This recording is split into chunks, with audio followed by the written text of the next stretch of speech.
I watched a movie called A Castle for Christmas, starring Brooke Shields and Carrie Elwes playing a Scottish. A new one? I think it came out last year. Newish. Newish. Spoiler alert, not very good. But I mean, I did watch I the love a entire Brooke thing. Shields and I love a Carrie Elwes. I was writing my damn holiday cards. And, you know, watching Carrie Elwes be with a Scottish brogue, I'm fine with it. I doubled her once, and I've had many mixed experiences with people. Understandably, sometimes it's probably really weird to have somebody else come in looking exactly like you doing stuff. Yeah. Lovely, kind, wonderful lady. Really? That's so nice to hear. Yeah. I love that. Especially, I mean, Brooke Shields has just been in the business for so fucking long and just used for such a long time, too. You would think that would make you very bitter and stuff, but she was very just like, hi, it's so nice to meet you, which is, good for her. gotta say, not always the case when you double an actress. I can imagine how many of them don't want to talk to you. Yeah. That sucks, though. And you're like, it's just my job. You're like, I'm sorry. What am I supposed to they do? told me to come here. I'm protecting you. I didn't ask to come. No, you're protecting them. Yeah. You're protecting them, Natalie. I know, I'm so brave. You are. I mean, I wouldn't fuck with you. I'm very scared of you. Physically. I mean, I would never attack you physically. I mean, what if you had to? Like what you if I became turned possessed? evil? Yeah. But I wouldn't think of that as you. So I would have to. Yeah. I guess I wouldn't hold it against you if I was possessed. And I'd be like, do what you have to, you know. Like if you were like one of the Autumn Court soldiers. Oh my God, yeah. Don't torture me, Natalie. Man, we can't skim over the whole mountain. No. I mean, what are you just going to shove it? At this point, we're 46 episodes deep. You're going to start trying to blow past plot points now? We are pushing on towards a year of doing this. Yeah, dude. What the fuck? This is the problem, is that I realized for this costume, I was like, I feel like I'm shitting the bed here, and I don't know. I mean, you guys can't see. I'm gonna close my computer laptop because I don't know if you can see. You should, for the video, you should probably stand. Yeah, I want you to see. I'd like to be clear to everyone listening or watching, Jackie is not pregnant, and this is not a pregnancy announcement. I know that every sacred moment of everybody's lives is now used for content, but this is not an announcement. It's not an announcement. There's nothing under here. It's fake. It's a belly. It's a Santa belly. It's a fleshy turtle. Yeah, it's my fleshy Santa belly. It does look like now I gotta pretend like, Jackie's fake pregnancy belly looks like if a turtle was made with human skin. Man, maybe we should start stretching some human skin over turtles. You ever thought about that? You know, like they do with books. And they make the books more valuable. We'll make the turtles more valuable. You mean like the possessed ones that kill people? Yeah. Like in the Museum. You want to make a Turtlecomicon? Yeah. Turtlecomicon. It just like moves really slow, but it's very scary. Yeah, it's very slow. And you're just like, well, I can escape you, but I am frightened. I am afraid. I mean, it could be a snapping turtle. You don't know. They got hard jaws. Those snapping turtles can break bones, but human bones. I put a lot of work into this costume, and then I really love forgot. this. Thank you. Forgot to put my ears on. So everybody's gonna have to use their imaginations about my ears. Just put the hair over it. There you go. Oh, my belly's making squeaky noises. Hush, belly. I guess it's just the baby in there. The baby wants to come out. Okay. Oh, no. Mm-mm. I'm Rebecca De Mornay. In what way? Hand that rocks cradle. Oh. Yeah, it's a great. I miss a 90s thriller. Dude, so like good. An just erotic straight up, thriller. She was evil. But you also did kind of feel bad for her. But then you usually get to see a breast or two. Oh, yeah. Oh, I watched last night. Jeff had never seen Old School. So we sat and we watched Old School. Yes. Wow. Talk about breasts. Talk about I forgot. I mean. That is like such a bro-coded era movie, but one of the best of those. It's just the first 40 minutes is like I fucking need you more. Oh, yeah. I mean, iconic. And it's just iconic. So great. And I didn't realize how much I quote Old School. Yeah, it gets in there. It's really in there. And Jeff's like, oh, that's why you say that. I was like, I can't believe you didn't know why I said that. You're my boy, Blue. You're my boy, Blue. You're my boy. Every time I jump in the pool, I think about the "Hello, darkness, my old friend." Okay, Freya's... Sorry, and now I'm just talking about old school. Freya's garden is the... I'm dressed as Morrigan today, if you're listening. You're to me. hot today. Thank you! You're always very attractive, Natalie, but this really works for you. I hate to say it, it's also very Daenerys. I mean, this is, I think, was supposed to be a Daenerys wig, but, what are you going to... I mean, no, you look fabulous. So there's no really big costume moments in this episode section. So there was that scene. I was doing a cosplay on the scene where her and Cassian meet towards the beginning of the book, and she's in her twilight gown in the square. I love this dress too. Yeah, and the corset is also stunning. It's by an indie designer. Wait, don't look at some of these. There might be Christmas things on here. Look at it. I just yelled at Jeff yesterday because I was going to show him something. He looked over my phone and I opened up my tabs. And of course, how many tabs do you have open on your phone? I was like, don't look at my phone. I don't know what I have open from what I've purchased you for Christmas. Okay, so this is fine. This is now. You can look now. Okay. This is by Uriel Vare creation, and it is a Feyre Archeron waist cincher. Whoa, that's beautiful. And I just simply had to She had to have it. I had to. This is I had to actually stop myself from looking at Etsy ACOTAR things. Yeah, because I could just buy every single thing. Yeah, I'm just breaking even on this show, let me tell you. Which is fine. I know, that's why I was like, I told my accountant, I was like, you wait till all the things I'll be writing off next year. Sorry, Anthony. Sorry, Anthony. That's his favorite thing is to do taxes. I mean, don't accountants love taxes? I think so. That's why they become accountants. Even though Helion visited our studio last week via Jackie Zabrowski. How hot was I? I mean, you were totally very attractive. Not pregnant. I got a baby in me. As much as Helion likes the process of making babies, he doesn't like making the babies himself. Yeah, I mean, we haven't asked him, Natalie. I don't think he has any children that we're aware of. Not that we're aware of. Maybe he just spreads his seed. And he just stands on top of his castle, just spreads his seed out into the wind, and then women just lay there with their legs open on the ground, just hoping the seed will flutter in like Forrest Gump. Oh, I thought you were going to say Nick. Oh, yeah, Nick Cannon. Like Nick Cannon. Cannon. Yeah, like a little bit of a Nick Cannon situation going on. This is one of my very least favorite things that somebody with a penis does, which is just feel as though they're giving a gift by just impregnating multiple people. The gift of cum, Natalie.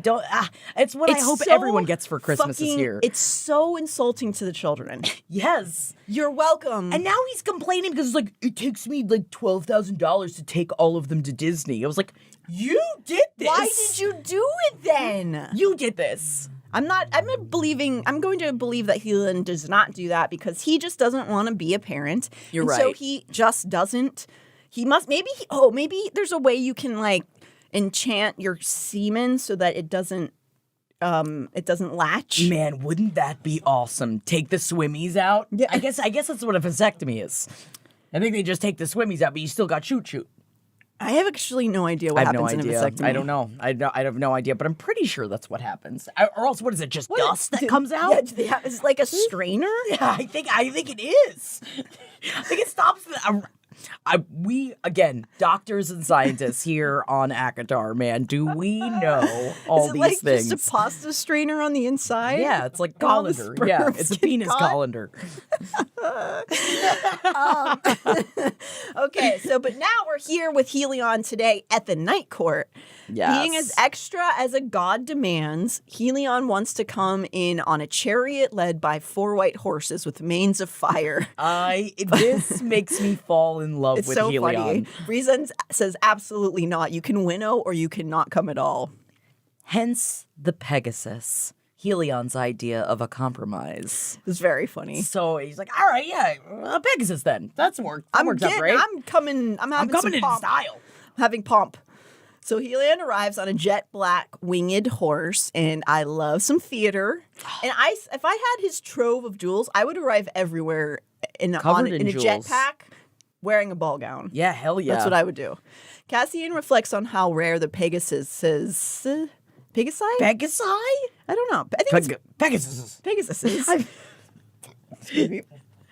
have become being hunted to almost extinction, and that they had come from the island where the prison now stands. And so their environment was taken away, and they don't really know what happened. And I'm not going to say anything else, but thought immediately it was Jelly Jubilee because I'm reading the other books, and that's all I'm going to say. When Helion offers Feyre a ride on the Pegasus, Cass can see Feyre and Rhys having a silent discussion between them because I don't think a woman with child is supposed to ride on a Pegasus. Come on, let me put on a Pegasus. The baby will love it. And you know what? If the baby doesn't live, not strong enough for the Pegasus. Oh, God. Oh, no. You know this baby's going to be strong enough for a Pegasus. Oh, yeah. That baby's going to rip your body in half and bleed you out. It is. Why did you say all happy? God, I mean, you know, the idea terrifies me, but for others, the idea of childbirth is very metal. Oh, of course. It is actually incredibly metal. And that your body does it, it swolls open and it's just goosh, shoot it through like you're an alien. Agree. I think it is fucking rock and roll, just not for myself. Yeah. But I think it's one of the most badass metal things that a person can do. Yeah, make a whole other Make a person and then squeeze them out of their body. You kidding me? No, I'm just a baby. You are? I'm just a baby. I can't pay. I can pay with blocks. Oh, you're doing the meme. I'm doing two memes because there's also the meme of just the little girl going, I'm just a baby. Because she's like, you have to be nice to your sister. And she goes, I'm just a baby. Oh, yeah. I see. I don't know that one. Well, but how dare you? I can't believe you don't know all the baby memes, I felt Natalie. like I lived the meme right now, which is honestly, horrible. I sound pretty spot on. Okay. Yeah. I can pay in blocks. I can pay blocks. Elaine, get out of here. Get out of here, Elaine.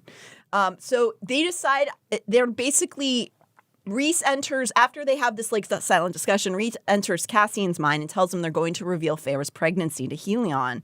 He explains they want to build trust with him to access his libraries and that she's going to be showing anyway. Cassian sensed a, quote, wonderful, lovely scent of new life as Rhys lifts the shield over Feyre, as does Helion. Can you smell my baby right now? Can you smell it inside of me? It smells like cold brew. Oh, I mean, that's what my baby's mostly made up of. And cum. Cum and coffee, huh?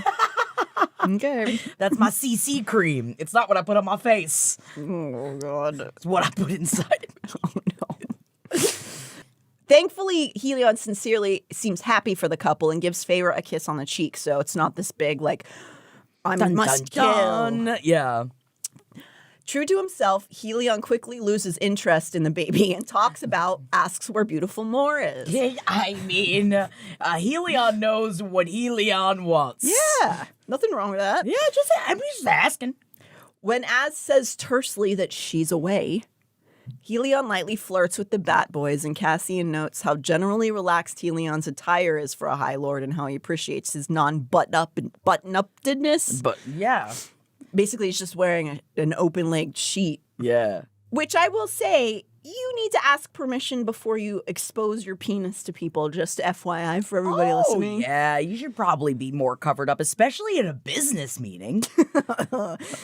That sounds like it's 1961. Yeah, man. You just show, sometimes you got to kiss all the contestants on Family Feud, Ugh, you know? Right on the mouth. Right on the mouth. Yikes. Oh, he would come in hot and heavy. And they would I guess they just Do didn't it? even question whether they could or not. Yeah, or say no, because, that's a position of power. So if I was in that situation, I guess I'd kiss him. I don't think even You have a choice. most of the ladies would have thought that they could consider the option of no. They Yeah. would have been like, what's this broad's problem over here? Yeah. Oh, no, she definitely would have been the problem. Yeah. Yay. And isn't it great? Not a lot's changed. At least you have to hide if you're going to force a kiss on somebody's Yeah, at least you can't do it on primetime TV anymore. So that's changed. See's better. Yeah. So there's a sense of kindness and at least light friendship between the High Lords and Lady as Feyre leads them towards the enchanted / maybe bespelled / tortured soldiers. So they're basically Helion's here because they want him to investigate. Maybe he can understand what's going on with them. Wow. Later that day, they are all gathered in the Moonstone Palace where the Night Court waits to hear Helion's assessment of the state of the 2 captured men. They had gone to the hewn city, checked him out, but Helion had a hard time describing what he felt when he touched them. He described a fog as Rhys experienced in their minds, but it's not an enchantment as Helion knows them, which comes to him like a thread, like somebody's bound. This so far just seems like a big mist that seems like sentient. And thus far, the others haven't expressly told Helion about the Dread Trove stuff. And so he inquires to them what they know of this fog. So he's like, what's the deal, guys? What's the deal with this fog? I can't even see through his mind. Throughout that hesitation, Feyre and Rhys launch into what they know of the Dread Trove and their fears that the crown has gotten into Briallen's old young hands. Uh-oh, crone hands. They also reveal their confiscation of the mask. They're really showing their cards here. Well, I think that's like Rhys wants to show Helion, I trust you and I want you to help me, basically. Yeah.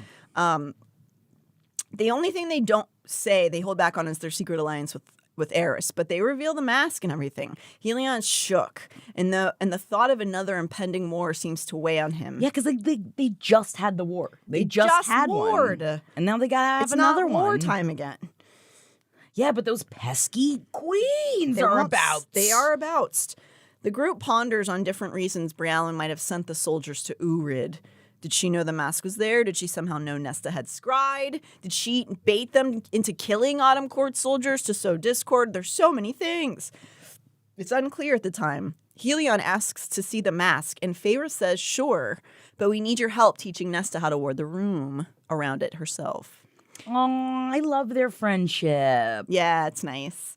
As they make their way towards the room where the mask is kept, Cassian watches Rhys and Feyre exchange what he presumes to be flirty thoughts to one another, as there has been an earlier innuendo about Rhys's silver tongue in the conversation. Yeah. You know, good for them. Like, they're still going at it. She's full of seed. I think that there was some point in somewhere that said, like, that makes them even more. I mean, I Like know that's true hornier? for humans, Yeah. too, sometimes, right? Pregnant people. What do you sound off? Tell us about these things. Yeah, but I hear, it's Because your horny. hormones go all over Yeah. crazy. So Cassian's sort of watching Rhys and Feyre have this little like flirt inside their, down the bond. And their intimacy just gives him a pang of kind of envy and sadness since his current lover is so just sex. It's just sex. But like, Cassian, come on. You can feel it. You know it's more than that. He knows it and she knows it, but he doesn't They know ain't if she saying it. wants to know it. Yeah, and if she wants it. Right. So he doesn't know if she wants this. Yeah. But guess what? Guess who also said that, Cassian? Long ago in a dingy, cold inn. Said she only wanted pleasures of the Just flesh. pleasures. And now she's all Man. filled with child. Oh, that scene. Oh, never forget. Oh. If you're not following Listening Stars, they're like, you got to. Also, their Patreon is incredible. They are doing a full comic, and right now they're at the part when Tamlin's and Feyre's first sex scene happens. Ooh. And I just like, it's gonna be a while, but I'm just like, I got to see those in images. Yeah, God, baby. I sound like such a weirdo. Give me some of that. in. I think you've just been hanging out with me too much. I know. You're a sex influencer. Yes. He holds back his hurt about how she hasn't reached out to him since that night. So they, if you recall last week, they haven't, after that first union. Is that what we're calling it? Yeah. So they haven't gotten back together, and he tries not to take it personally since she's working so feverishly in the training ring because she also found this like fire in her for the sword play. But the thought of her naked backside keeps creeping into his thoughts nonetheless. What are you thinking about? Helion drawled as they approached a shut wooden door. Smelling that arousal, man. Always calls you out, bros. Cassian's like, fuck. Because, of course, Helion would be happy to help if Cassian needed a little release. Oh, would I watch that tape? Oh, yeah. Oh, Lord, would I? I mean, maybe he just needs a little release, and after all, it's just sex. Find a closet somewhere. He just needs a little bit of help. It's a lot of thigh muscles in one room. Oh my God, could you imagine just how, the strength between them both. Oh my God. Just tussling. All right, settle down. Uh-oh, You're somebody scenting. can smell it. Yeah, am I scenting? Cassian your cold brew scent. Cassian just smiles and replies, your mother, because he asked what he was thinking about. Yeah. Got him, classic. Yeah, baby. They reach the mask. I'm happy that goes, like, no matter what realm you're in, that's Your a mama forever. jokes? Your mom jokes. They reach the mask room, and Cassian sees Nesta has already arrived and has been reading as she waited for them. Also badass is just sitting in the mask room where they were like, oh, don't go even close to there. But she's like, I'm just chilling. She's like, yeah, I'm waiting here. Cass smiles to himself, assuming she was reading smut. He's also a bit dazed at seeing her in a dress for the first time in many weeks. Also, she's wearing a blue dress, so this guy, I guess, could have been Nesta's dress too. I mean, I feel like this is way more and more fit, Yeah, no, though. this is definitely more of a more dress. And he notices how much more filled out it is now that she's eating and training regularly. I love that he loves how, like, strong she's getting. Yeah, he likes it a lot. Yeah. Helion puts on his regular charm, and Nesta is courteous, but seemingly in a way to show him that she's disinterested, sort of mocks him for calling her Lady Nesta, and then commiserates with Cassian, who hates being called Lord. It's actually very cute because while she won't be clear about her feelings, she's sort of claiming Cassian in that moment where, like, Helion's immediately like, hello. And she immediately turns to Cassian and she's like, oh my God, right? Right, this guy calling me a lady. But how cute is that? Is it just sex, Cassian? Think about it. See all the signs. But she won't admit it. She can't make him. Because now they're in he us. can't make her. Yeah, they're in us now. No, they're not. No, they're not. Rhys tries to hide his amusement and directs everyone's attention to the mask being kept under a sheet of black velvet. As Nesta removes the sheet of cloth, Helion gasps and seems shocked that Nesta had put the thing on her face. He tells her he can't stand the feeling of it and to cover it again.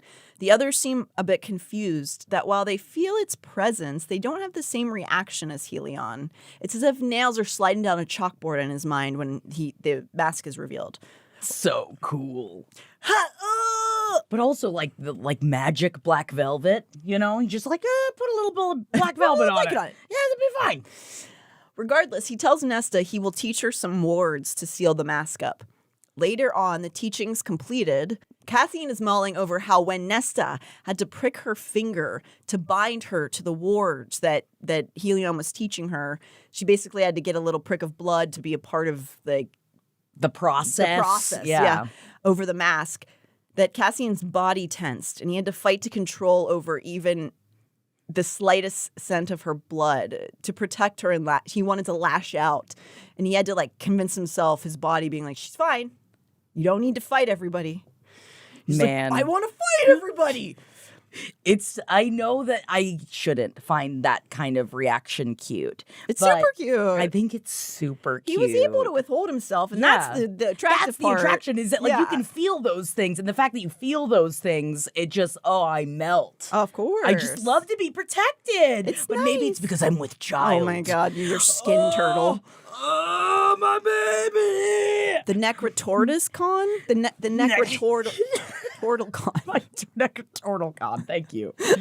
Feyre notices that Cassian's tensing as this whole process is going on, and she sort of teases him out of it, pointing out that he sure seems to mind that her sister is holding hands with somebody else. So he kind of like is like really, and she can sense it as like her, you know, her buddy, and she just goes like, oh, is there somebody a little jealous right now? He's like, no, I'm not. I'm not. Then it's all over. She's warded to the mask. Rhys tells Cassian to meet with Eris tomorrow. And then, to Nesta's surprise, he suggests that she go too, as if seeing how she handled Helion made Rhys want to offer her more responsibility. So now they've been tasked, Cassian and Nesta need to meet with Eris to reveal everything they've learned so far. Now they really are in us. Whoa.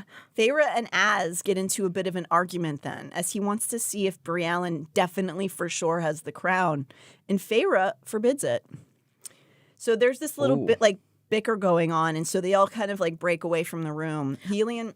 I also do wonder, too, that, like, I'm sure having the seed of the High Lord inside of her and being the High Lady, because, like, I feel like, you know, a book and a half ago, there's no way Feyre would ever, like, step over as, like, something Asriel had to say that, like, I imagine it gives her a lot more power feeling, like, having the High Lord's child inside of you. Probably. And she knows she needs to step into the role, like, that she agreed to it. I think it's also because I am, like, high-key terrified of pregnant women just because, like, it's a very powerful state while you're making another child. And I think that, I don't know if it's, like, the witchy part of me that I'm just, like, I'm scared just because I'm, like, you would do anything to protect what's inside of you. And you're always wanting to grab that belly and tickle. Yeah, that's what I can't stop myself from doing. I tickle.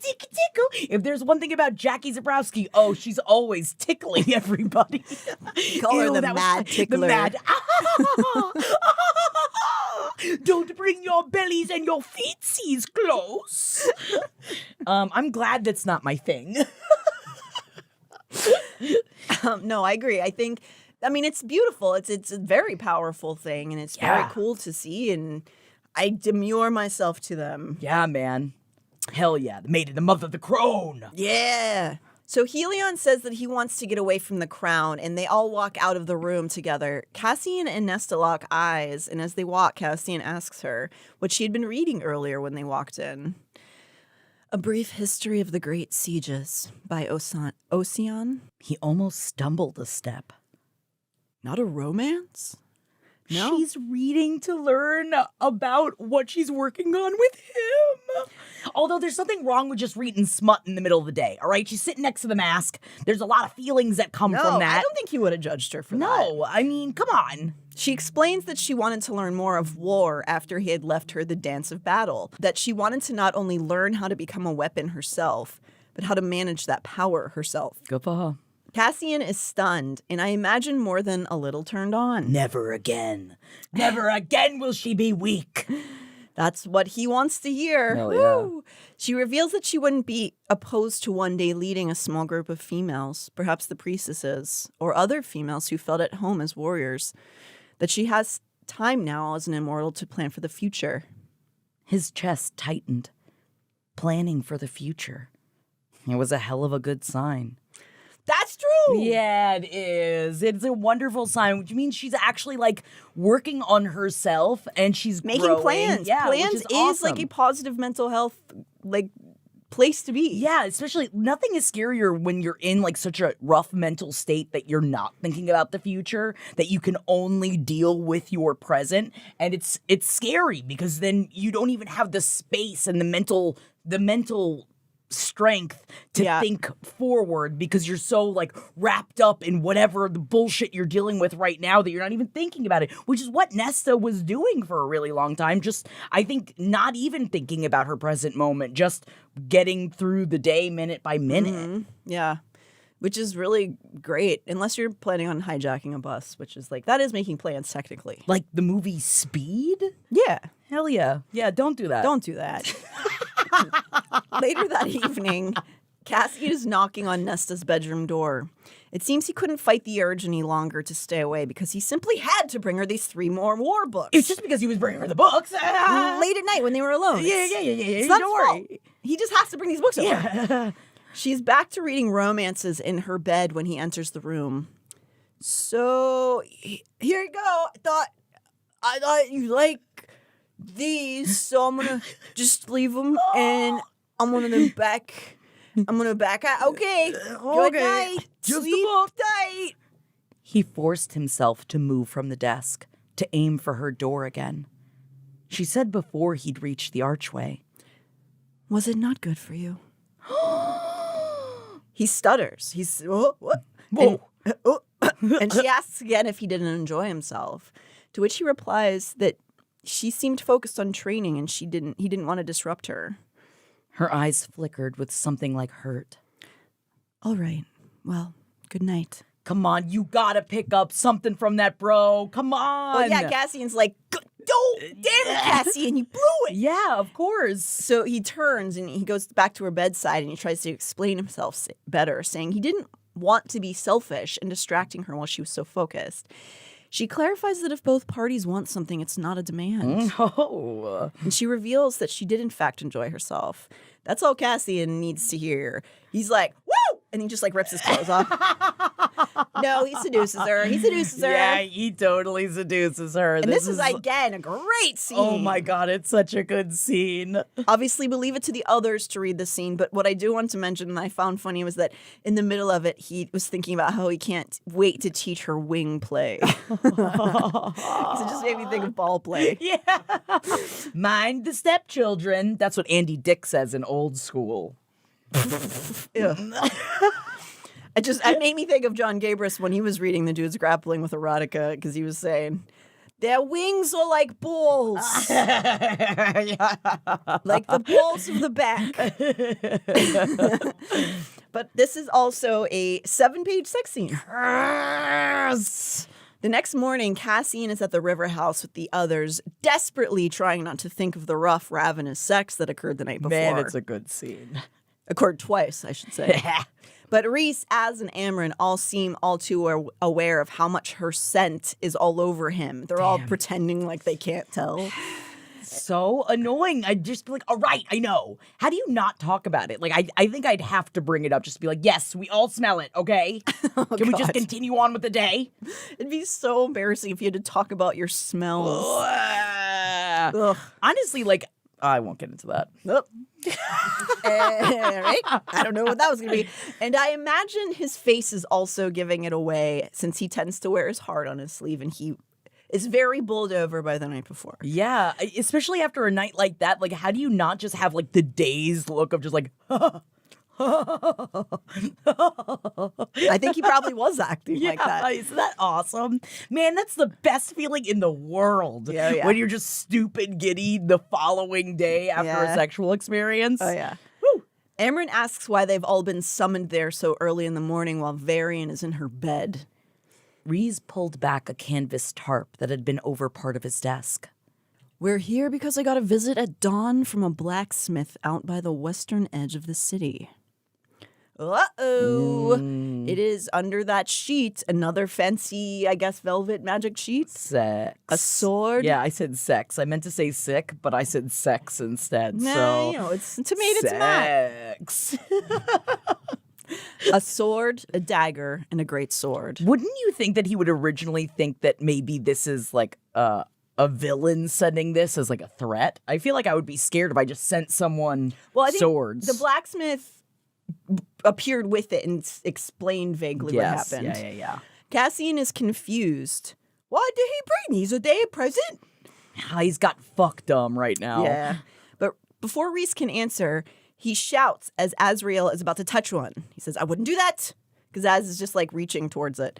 Rhys informs the room that the blacksmith claims the weapons are cursed. He dropped them off at the river house in a panic. When Amren asks what happened there to Cassian, because they know that he and Nesta went, but not what happened, he quickly gives the explanation of what went down. Rhys and Amren look at each other silently.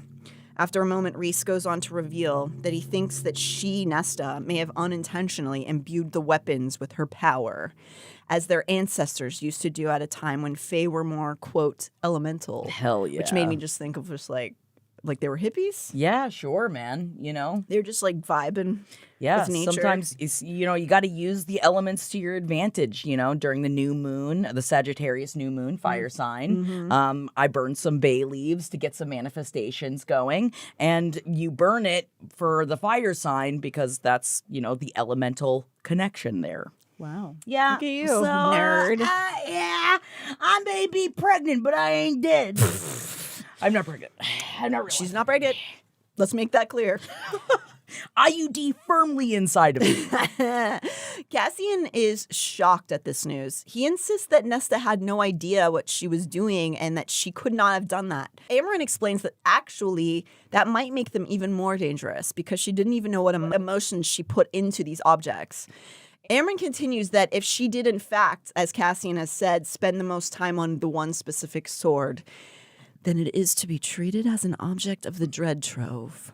A new trove. Whoa, new troves here. Who dis? New trove. Cassian seems in disbelief, but Amren points out that the Dread Trove, the original Dread Trove, was created by the Cauldron, and Nesta stole the Cauldron's power. Nearly anything she touches could be turned into a Trove object. Yeah, watch out for your dick, Cassian! You gotta make it a Trove object! But also, then it'll be completely hers. Imagine if he had to use his penis as a weapon, though, like in battle. I mean, don't they that's what they do, right? People with penises with swordplay. They're slapping their penises against each other. Shot like a laser of like cauldron light out of it. He had to like constantly pull his penis out. That would be awesome. It would be pretty fun. But then it would be a whole thing. You know, he's such a consent king. Then I feel like it would be difficult. If they're okay, is it with okay it, if I show you this? Because I gotta kill a bunch of people or something. Yeah. They all sit in silence with this revelation, reeling. Cassian suggests that Nesta could forge a whole arsenal of weapons to fight against Briellen. Like, maybe she can help us with this. Which is why Nesta must not learn about it. Amren said. I feel like this is like whenever it's like, oh, we don't have enough money. Why doesn't the treasury just make more? Yeah. You know, like I feel like it's that same kind of thing. That's like, that doesn't really work like that. It doesn't work that way. You make a bunch of like insanely powerful objects that could kill everyone. It's going to end the world. Yeah, because like other people could get a hold of those. They will eventually. This angers Cassian, though, what Amren says, especially when Amren says keeping it from her protects all of them in case she decided to go rogue. Oof. Man. You can't be talking about Cassian's girl like that, yeah, okay? But at the same time, you should be, like, filled with pride that she's so fucking powerful that even Amren is terrified of her power. For sure, but I think it's more of the fact that Amren is saying, like, you can't trust her. Yes, and because, like, she could just... But, like, look towards the past. Amren is thinking of keeping everyone safe because Nesta doesn't exactly have a perfect track record when it comes to being able to control her emotions. Agreed. Right? I will also say, though, that Amren is being a little petty. I think because she's angry with her. I mean, wouldn't you be? If think about a frenemy you've had. Oh, yeah. And then you know how powerful your frenemy is. Do you really want your frenemy knowing that? No. No. No. I've never had a frenemy in my life. Yeah, me neither. I have. But that's just because, you know, sometimes a powerful person makes powerful enemies. It's true. It's hard to be a lady sometimes. Yeah, it is. I mean, look at my baby. Oh, my gosh. My baby. Uh-oh, fat bastard. Baby in my belly. No, we're not getting into Austin Powers here. Absolutely not. Pieces of corn in my crap bigger than you. Oh, God. Yeah, dude. We are not doing this.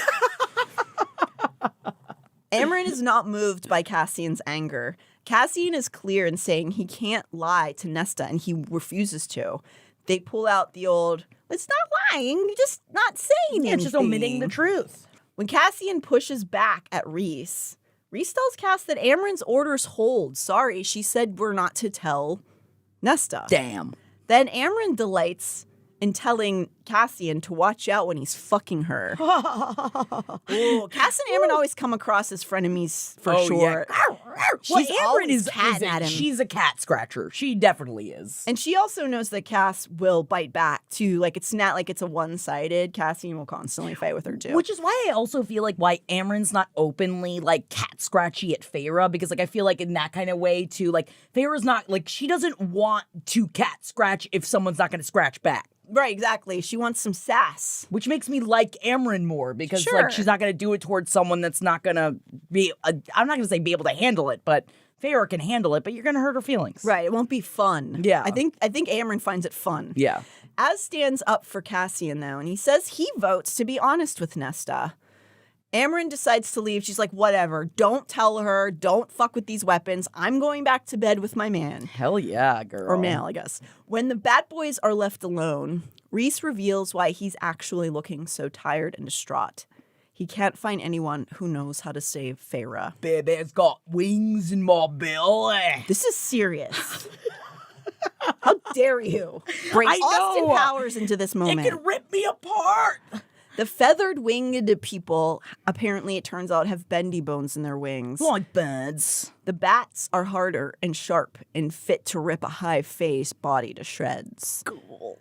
So they tried to do the seraphim and the peregrines and all of them. They basically their wings are different and they don't hurt people the same way. Cassian feels all the pain coming off of his brother and comes and rests a hand on his shoulder. And he thinks about how the clock is ticking down to tragedy and they don't know what to do. Rhys tells them Feyre still doesn't know anything about this. I know, again, you don't want to make her upset the entire time, but this is, again, another instance where it's like, I mean, she's going to find out, right? I told you before, I feel extremely torn by this. Yeah. I understand he doesn't want to take the joy from her when she touches her belly. But then you look at the pain in your partner's eyes, you think she doesn't see that at all? Right. And also, I just feel like it's her body still, and she should know. Yeah. You know? But I know why I don't think they're evil for not telling her. I just feel like think so either. It's an impossible situation. Yes. And, like, again, she's going to find out at some point, so you may because if I found out 8 months in, I'd be like, why the fuck didn't you tell me?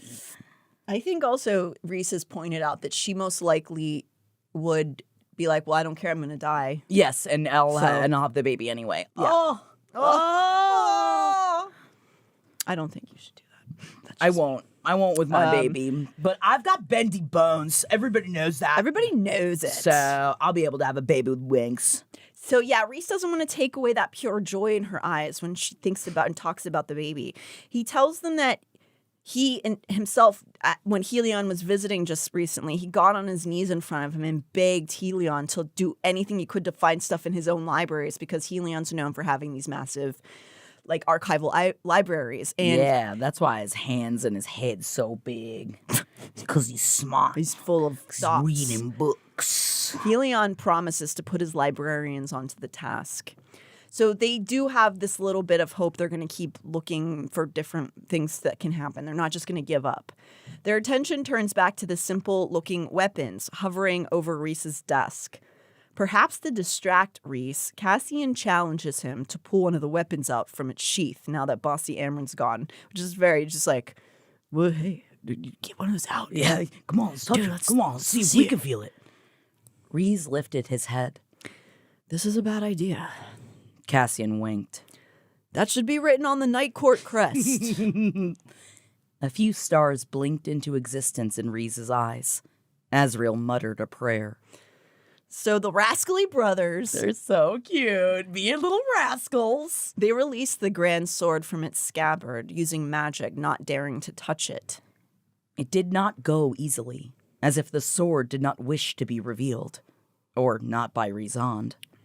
But inch by inch, the scabbard slid from the blade, and inch by inch, fresh steel glowed, truly glowed, like moonlight lay within the metal. I think it sounds pretty. Dude, super cute. It makes me think of the, oh God, now I can't think of it. When you, like, layer, watching all the sword shows. Damascus Steel! Damascus Steel! Oh, you know how it Forged looks like in it's almost like Fire. Forged in Fire. It looks like it's almost like made out of, like, magic and clouds because it's so overlaid. That's cool. All I thought of was that really weird 80s Christmas movie that, where Santa, like, uses candy canes and it's like everything sparks. Oh my God, what is it called? The one with Santa Claus the movie with Dudley Moore? Yes, Dudley Moore. I don't know why my mind went, maybe it's because it's the Christmas season. That's all I could think of. Hell yeah. That movie's so fucking weird. It's so weird. That was one of my mom's favorites, and so we would always watch it. And I watched it not that long ago. It's like, man, no wonder I got weird, like... that movie's fucked up. If you ever want to watch a weird, trippy, like kind of fell through the cracks Christmas movie, you should definitely check that one out. Just be prepared to be like, what? Okay. Oh, well, they were right, I guess. But Dudley Moore as an elf, come on, guys. So, I mean, he was made to play an elf. Made for it. They're so it shoots out sparks like it's still being forged is what made me think of that movie. So they're so taken aback. They simply gotta know what's up with the other two. So they pull out the dagger and it seems to be created out of pure ice. It's just cold radiates out from it. And then the middle sword seems filled with rage, and heat is coming from it as well. So it's like these different kinds of cool magics. Yeah, man. Suddenly they hear Amren's laugh behind them, and she appears, telling them she knew that they, being idiots, wouldn't listen to her warnings. I love this scene. The four of them watch in wonder as the hovering weapons rotate slowly in the air, guided by Rhys's magic. As they discuss past enchanted swords that were said to have been destroyed, Amren throws a curveball at Rhysand. With these 3 blades, you could make yourself High King. Awesome! He's like, what? Where the fuck did that come from? Also, think of how much paperwork you'd have to deal with if you were a high king. Like, then you got to be over all the different courts. It's so much. It really is. This seems to cause Rhys to bristle, in fact. He tells her in no uncertain terms that he does not want that position. Did I say that correctly? Yeah. Okay. But Amren, ever the pragmatist, counters that if he were to take lordship over all of Prythian, they would stand a better chance of survival against hostile lands. Just saying, you'd be a great king. Hands up. Just saying. But Rhys is having none of it. He doesn't want to reign supreme. He doesn't have his eyes set on global domination. Which means he's perfect for the job. We all know that. Isn't that... the best king is the king that doesn't want to be king. Isn't that Ironani? But then Azriel seems to agree with Amren.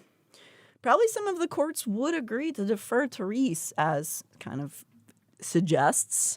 Cassian in his thoughts doesn't think it's a bad idea either, because they've obviously never read Game of Thrones or Lord of the Rings. You don't know these things? Come on, guys. Cassian believes in Rhysand's fairness and kindness as a ruler, but I'm sort of on Rhys's side here a little bit. To rule too much and too far usually sets people up for a big old fall and makes them evil, like every single time. Or a turn, or it will turn you evil eventually, because, like, you know, that's what Daenerys, power anybody? begets, right? Daenerys. Anybody?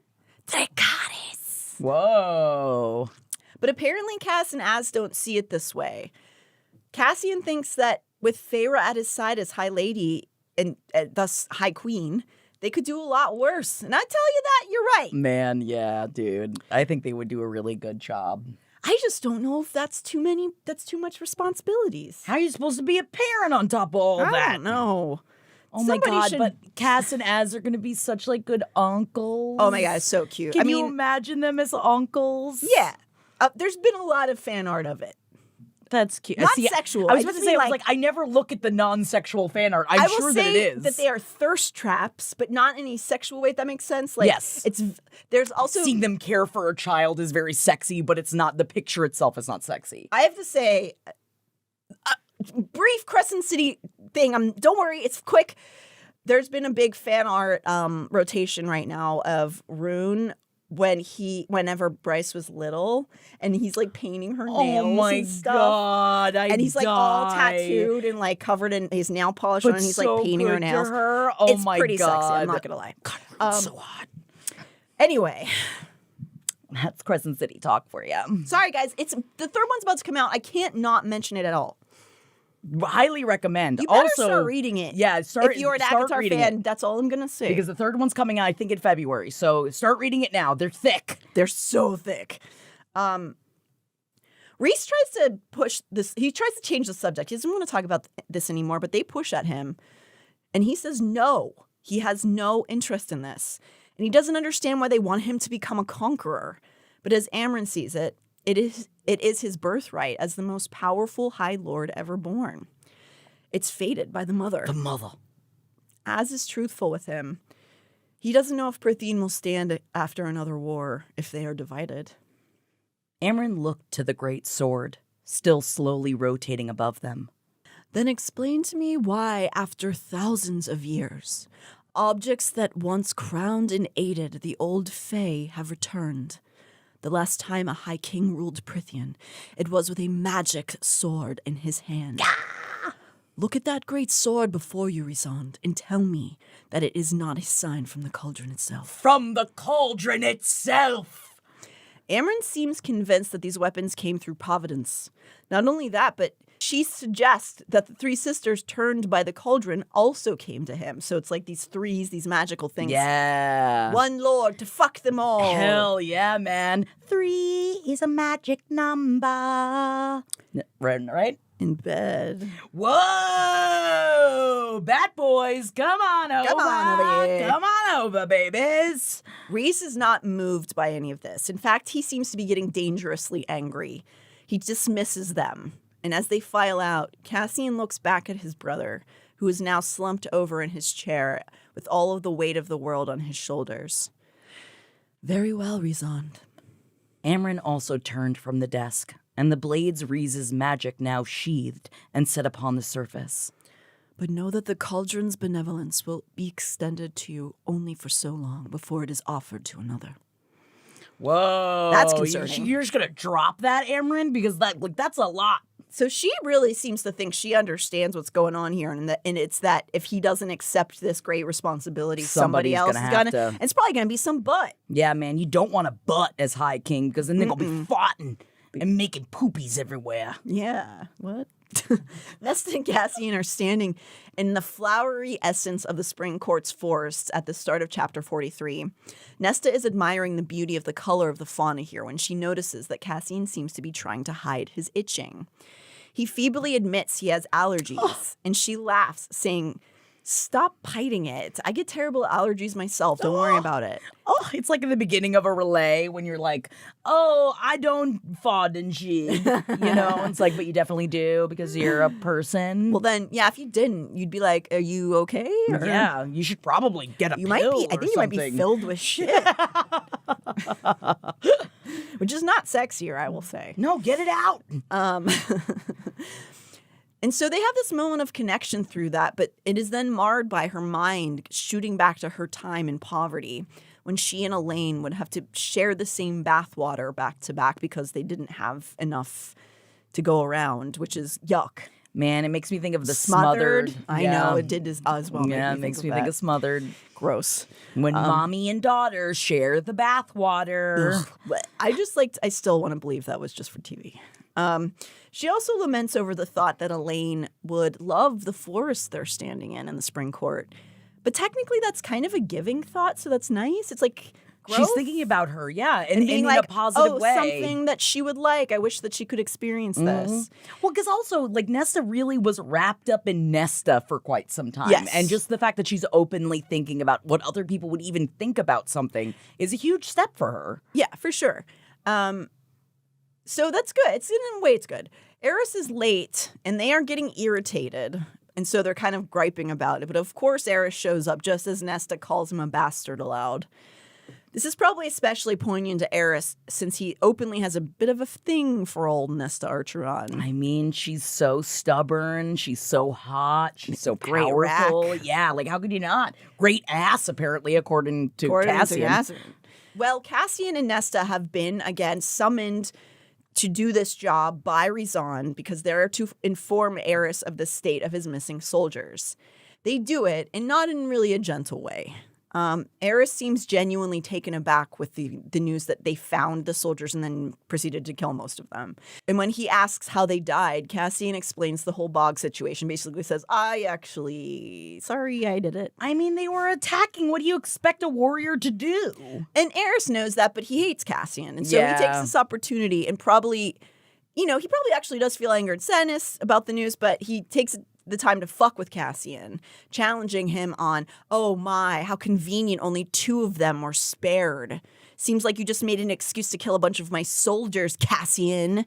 Ugh, these boys. Cassian is responding angrily and defensively, but Nesta watches and knows that there's pain behind his eyes because he doesn't take killings lightly. Did you even try to spare the others, or did you just launch right into a massacre?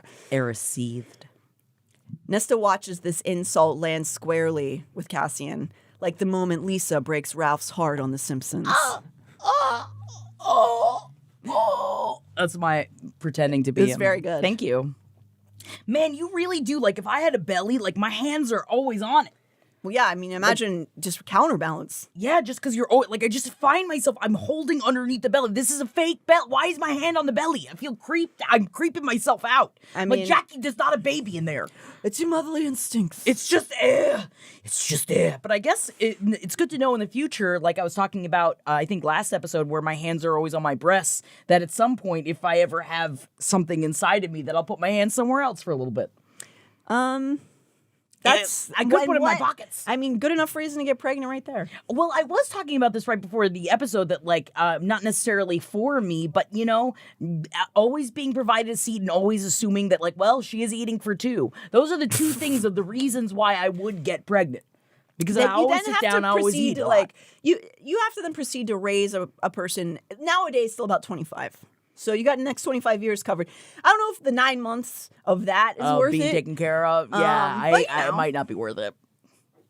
Good to realize, though. Good to realize. I don't think everybody does realize. No, I think that's the problem. So she sees Cassian take this blow, and it will not do.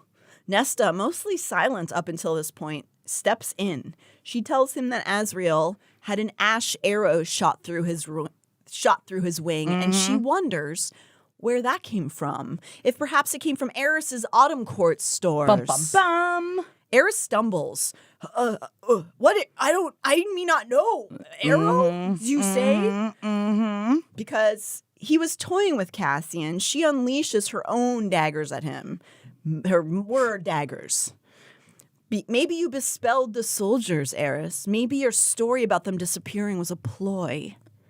Cassian's gaze was a physical touch on her face, but she kept her attention on the stiff-backed Eris.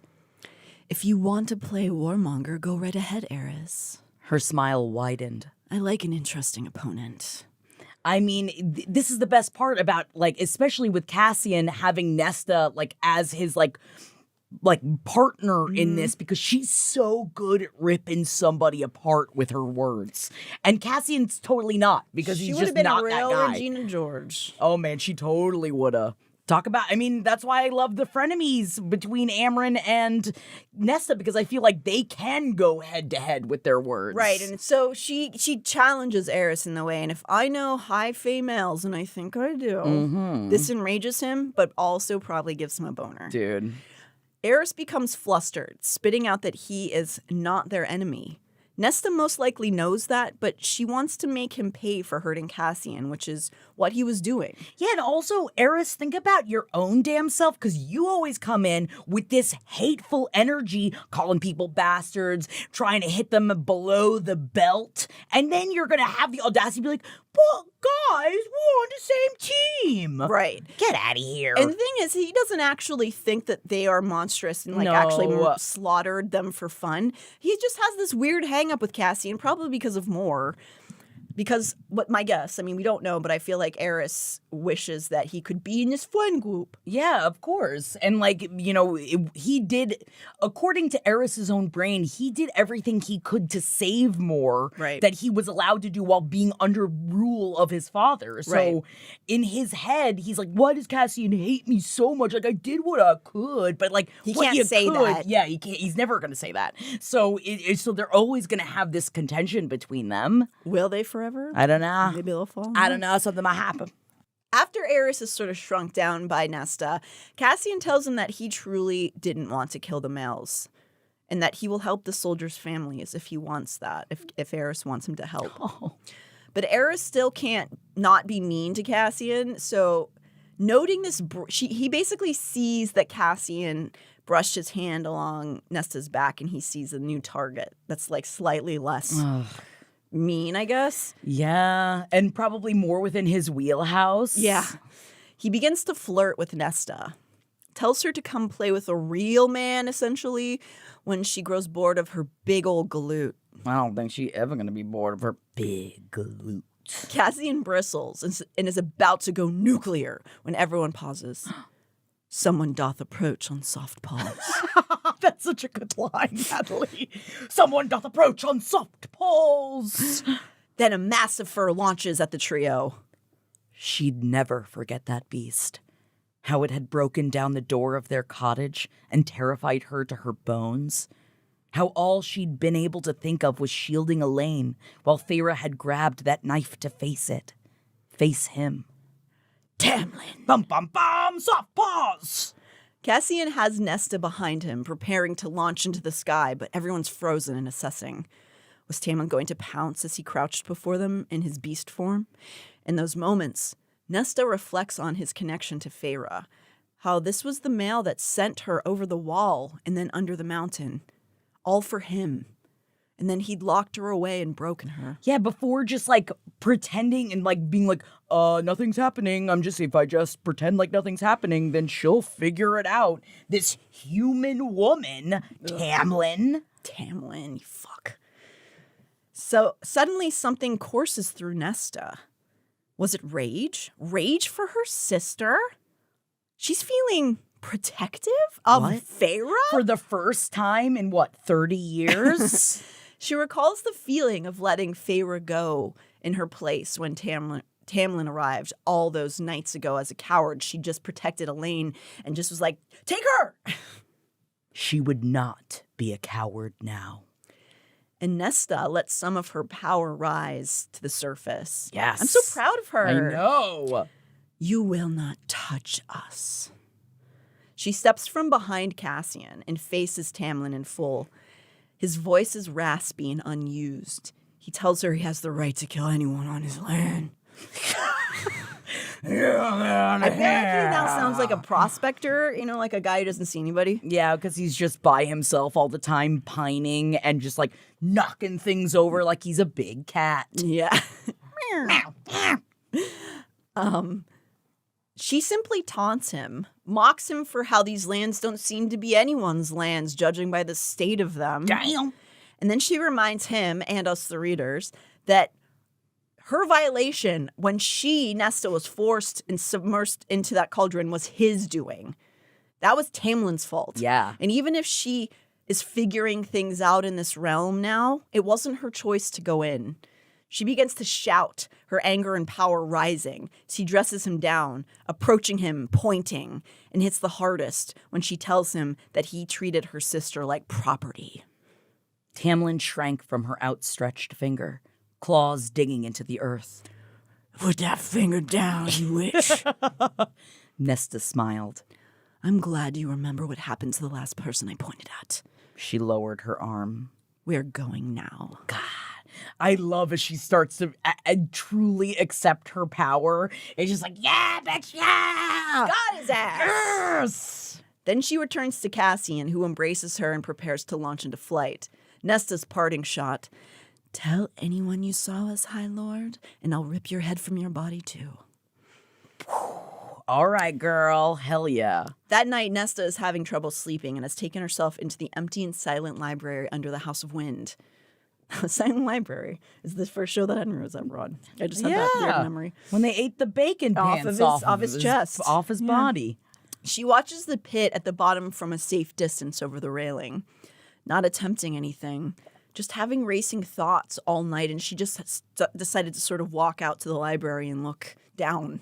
All the incident with Tamlin is just kind of like keeping her up. Cassian has gone to the river house that evening after the encounter. Even though she realizes she has friends now to talk to, she doesn't know how to reach them in the middle of the night, even if she wanted to. But also, like, there's a lot of stuff she can't talk about, too. So that's got to be really difficult. Right, like, she you can't have to reveal, sit with like, it. secrets. Right. And, so she has to sit with it like, I'm just so not a secret person. I would be so bad at this. I'd be like, but all these things are happening and another war might start. I gotta talk about it to somebody. Maybe but that's again, why she wanted to tell the pit.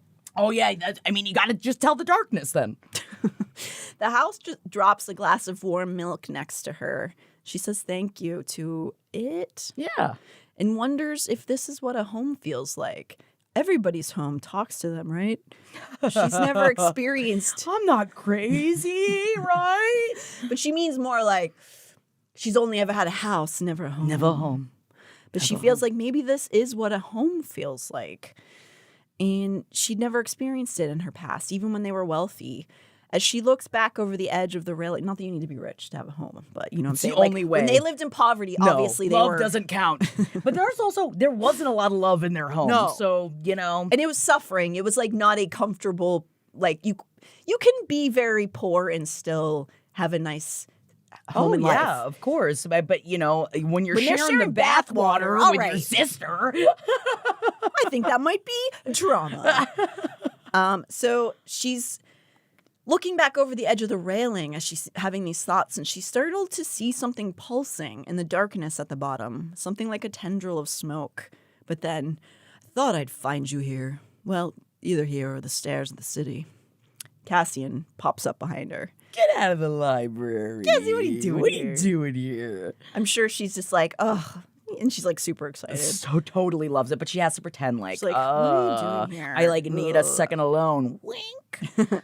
He's checking on her and figured she'd be in one of two places. When she looks back, whatever she thought she saw at the bottom of the pit is gone if she saw it at all. He comes to her side and they have a soft conversation about what happened earlier, like friends would. Look at that. They commiserate about how much Tamlin sucks. And surprisingly, Nesta agrees with Cassian that Tamlin never deserved Feyre. No. She's starting to like reconcile her feelings with Feyre a little bit. Which is really Because difficult. she's feeling better about herself. And I Yeah. think that's the key to it. And so then she can bring that perspective to every one of her relationships Yeah. because like then you're bringing an air at least of positivity and connection Yeah. when before she wasn't able to connect with anybody. Right. You can't really when you hate yourself, truly. Yeah. The next morning, Nesta is running exercises with Emery and Gwen, and she's thinking about the night before when Cassian... When Cassian led her back up to her room after their discussion in the library, and the moment he saw that she was reading Valkyrie battle strategy books, had her sit on his face as a reward. Man, love this. What a reward. I'll read all you want me to read. If every time you see me reading these war books, I just sit on your face. She thinks about in that time when that happened, that it was only a moment in time before she couldn't hold back and she turned herself, needing to touch him. She'd never done that. Feasted and been feasted upon. And he'd come on her tongue just before she'd come on his. Natalie! I'm sorry, but I had to add that because that's such a funny way to put it. 69ing. Feasted and been feasted upon. It doesn't quite roll off the tongue. No, I mean, I dig it. I'll start saying it. 69. Or as Yeah, Amber man. Nelson says, when old people do it, it's called a 96. Amber. They proceeded to make love after that, and Nesta thinks of how she was pleasantly sore in the morning and how Cassian had winked at her at the breakfast table as if he knew she was a little sore, which is so cute. He just sees her, gives her a little wink at the table. It does make me, like, I remember reading this, like, rereading it, and it's just, like, it makes me just, like, with a big smile on my face, like, these It's like, scenes oh my God. that I find myself just smiling into the nothing, and I'm like, all right, girl, cool out. I know you love love, and I love fuck so much, but, like, sometimes, I'm like, cool out a little bit, Jackie. So now they're at the training ring, and the females are giving Cassian sass, Cass sass. Ooh, I was about to say, if it was coming from him, it'd be Sassian. Sassian for pushing them. Good job. Yeah, thank you. For pushing thank you. them. Yeah, thanks, guys. For pushing them so hard. He's like really working them through like really hard drills, and they're griping about it. Cassian responds that they better shape up if they want to be Valkyries. Gwyn whirled on Nesta. You told him? No. No. Both Nesta and Cassian say it together. He tells Gwen, actually, I recognize the mind-stilling technique since I fought alongside them. No big deal. God, that's such a cool like thing to enter it. Like just like, yeah, I worked with them, so I didn't mention recognize that. this. Yeah, I kind of fought alongside them or whatever. But also, I railed Nesta after seeing her read the Valkyrie book, so I'm for it. I'm here for it. Stunned silence rippled. Nesta had forgotten how old these Fae were. How much Cassian had seen and lived through. She cleared her throat. You knew the Valkyries personally. Goosh, goosh, goosh, goosh. This is news to Nesta.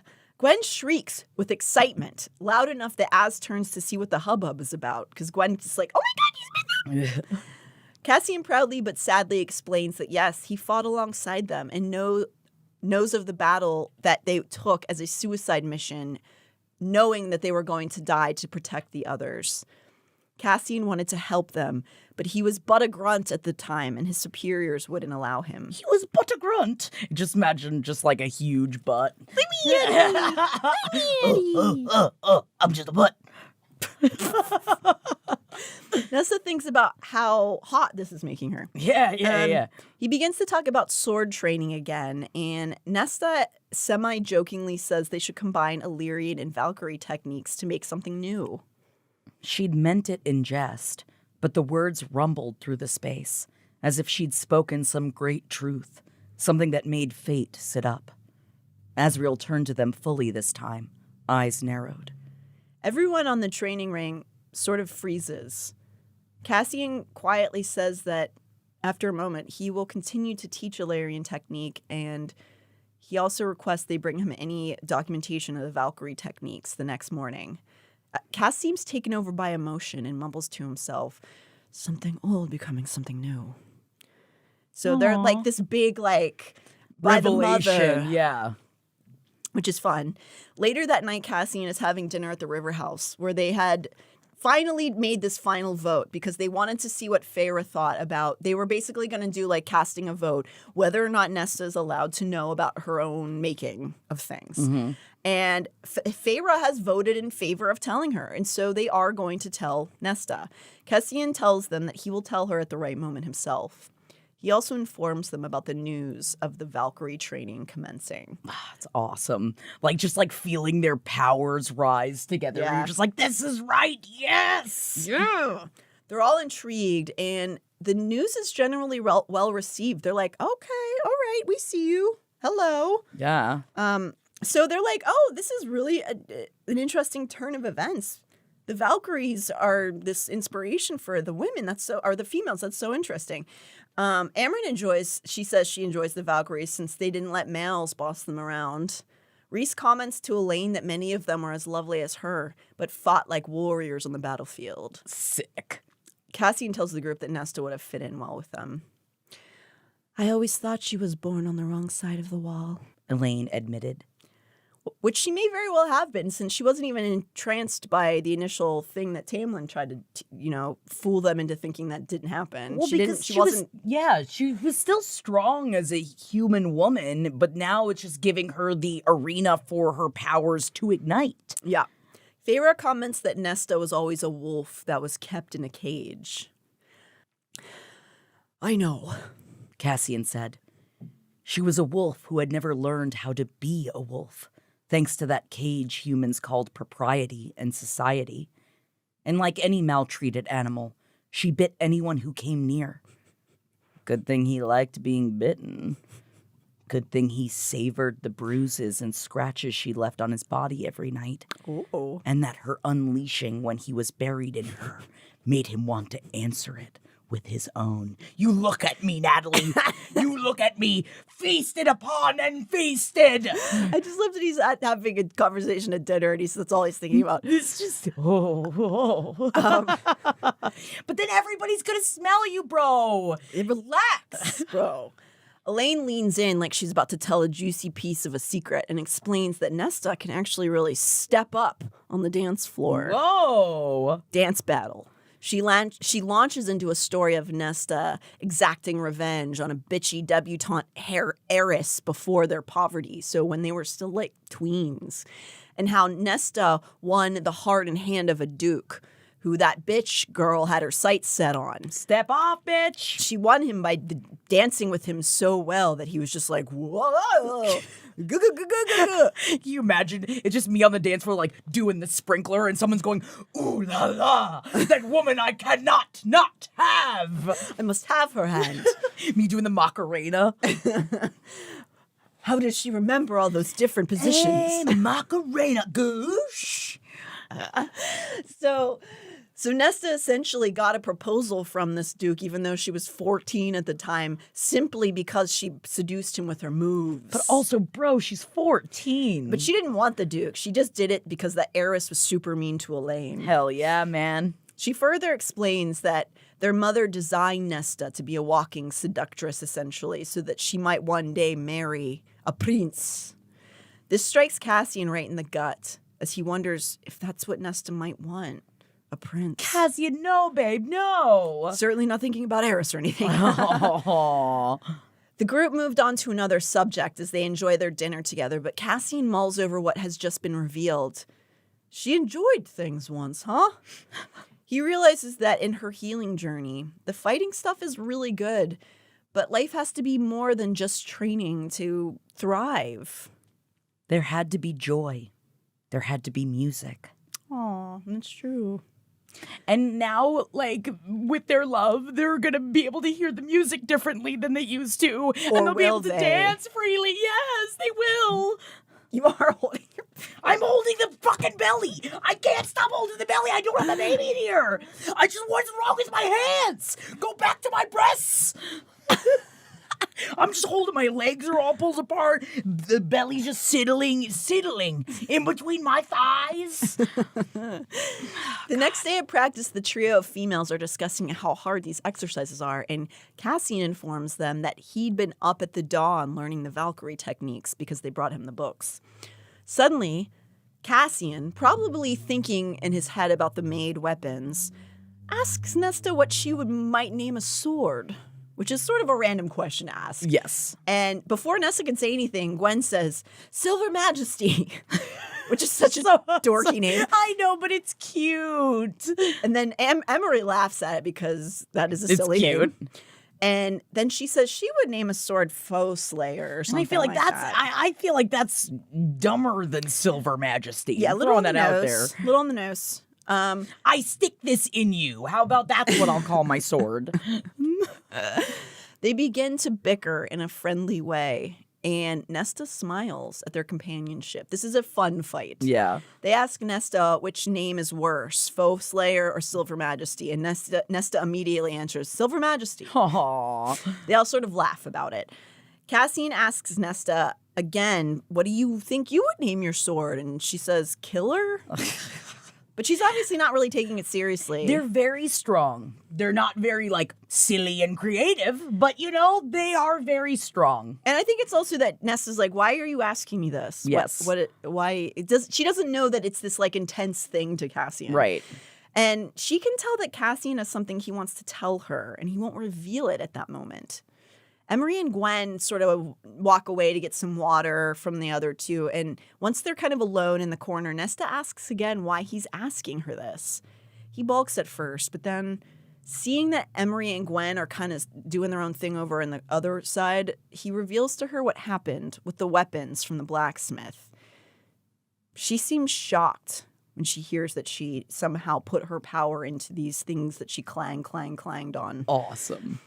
But in Cassian's telling, she seems to be stuck specifically on something Cassian has said. We don't know what manner of magic they have. Who the fuck is we? Uh-oh. She wants to know. He understands in that moment he's accidentally revealed something to her. They've all been discussing her and the weapons, and they hadn't deigned to tell her about it. She demands to know how long they'd known and not told her. And Cassian gets flustered, saying he was going to tell her. They voted in favor of telling her, but he hadn't found the right moment yet. And yikes, that's another. She struck again. They voted on me. They may not have told her at all, was one of the options. Something deep in her chest cracked to know that every horrible thing about her had been analyzed.